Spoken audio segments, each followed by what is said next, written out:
compreensão do que vem a ser demanda agregada e oferta agregada. Então vamos lá. A atividade econômica, ela flutua de ano para ano. Na maioria dos anos, a produção de bens e serviços, ele aumenta. E aí aqui é importante a gente fazer uma reflexão em torno do que a gente já viu aí nos mais de 30 capítulos antes deste capítulo e antes desta sessão.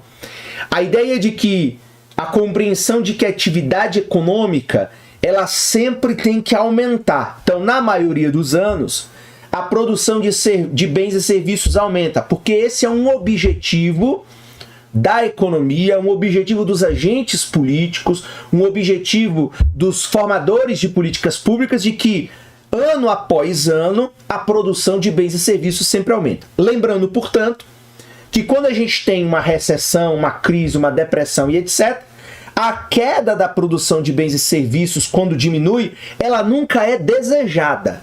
É importante que isso fique bem claro. Então, recessão, depressão, crise não é algo desejado. O desejado sempre é o crescimento da produção, o crescimento econômico, o desenvolvimento, a expansão da capacidade produtiva de um determinado país.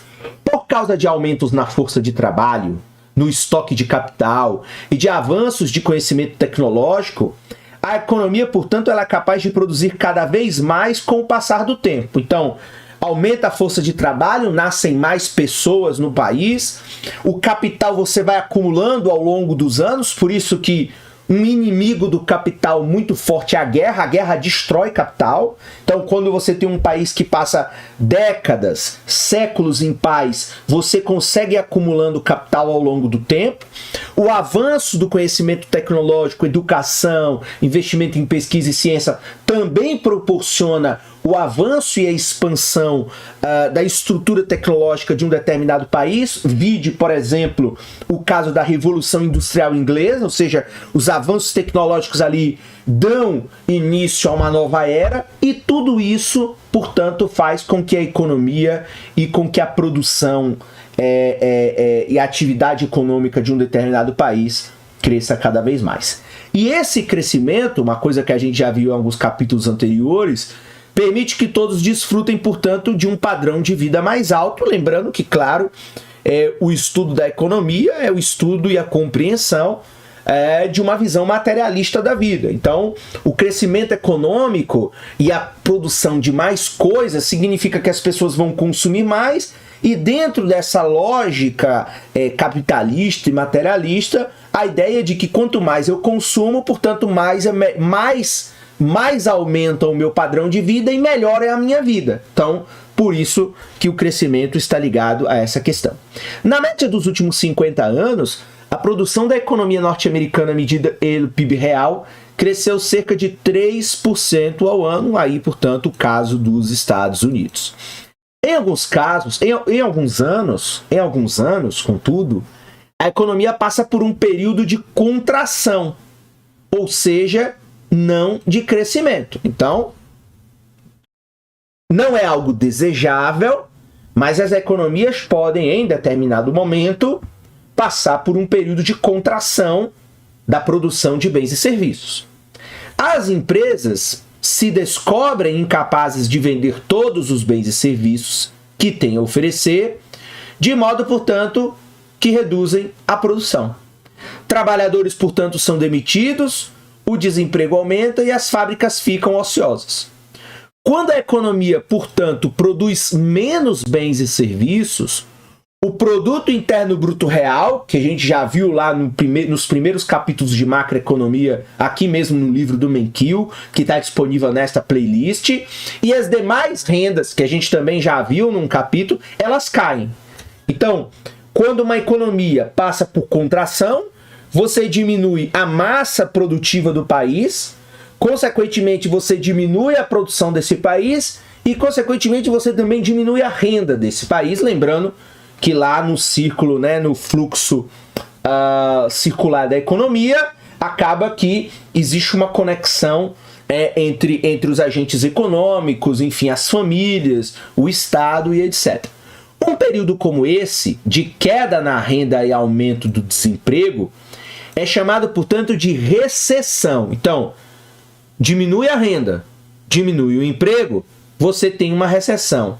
Se for relativamente brando. Agora, se você tiver uma queda na renda bruta e um aumento do desemprego de forma assim avassaladora, nós estamos diante, portanto, da chamada depressão econômica, que é algo mais severo. Portanto, a recessão, digamos que é uma contração da atividade econômica mais leve, e depressão é uma contração da atividade econômica mais grave, e às vezes até mais duradoura do que a recessão, ok? Então, vamos avançando aqui. Um exemplo de tal crise ocorreu entre 2008 e 2009. E aí, lembrando que como essa edição aqui, inclusive em português, é uma edição posterior à crise, então veja como o Menkil já coloca aqui. Então, a crise lá do subprime americano que a gente viu entre 2008 e 2009 foi uma depressão econômica, sim, monstruosa. Foram 2 anos tenebrosos na economia capitalista do mundo, sobretudo na economia americana. E aí, veja, do quarto trimestre de 2007 ao segundo trimestre de 2009, o PIB real da economia dos Estados Unidos caiu 4%. A taxa de desemprego subiu de 4 em maio de 2007 para 10 em outubro de 2009. O nível mais alto de desemprego em mais de 25 anos. O nível mais alto em mais de 25 anos.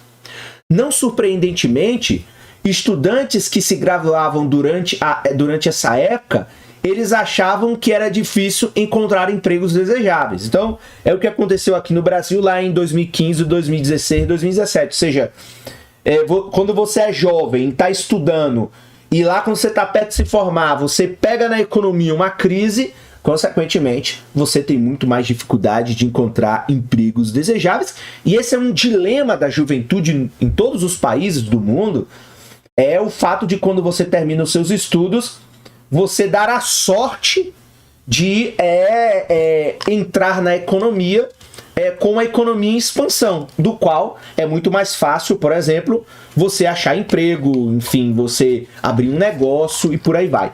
Mas quando você se informa e encontra um cenário de crise, é difícil, é desanimador em alguns casos. Enfim, vejam que essa é uma realidade que a gente pode viver.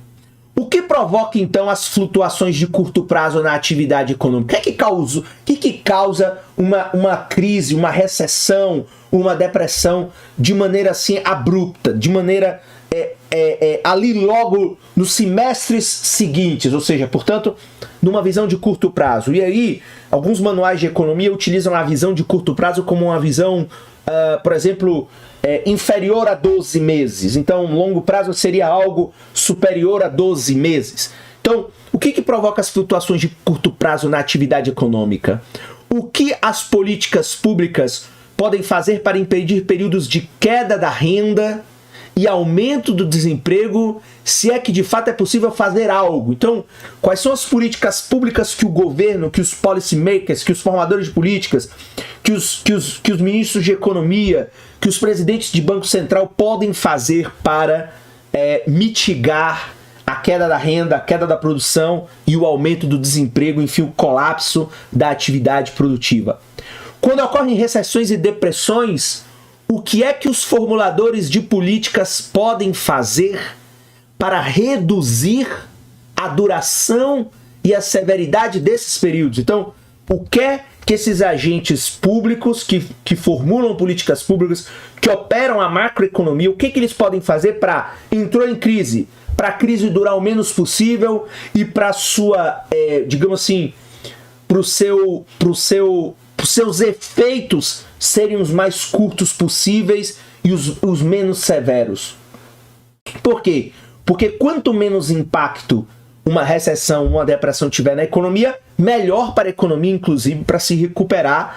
Claro que também aí tem um viés político, que é assim, nenhum político quer ser o pai, quer ser a cria, quer ser o criador de uma crise da qual você leva a economia para o colapso. Por exemplo, esse é um dos problemas que fizeram a presidente Dilma Rousseff ter grandes dificuldades no Brasil.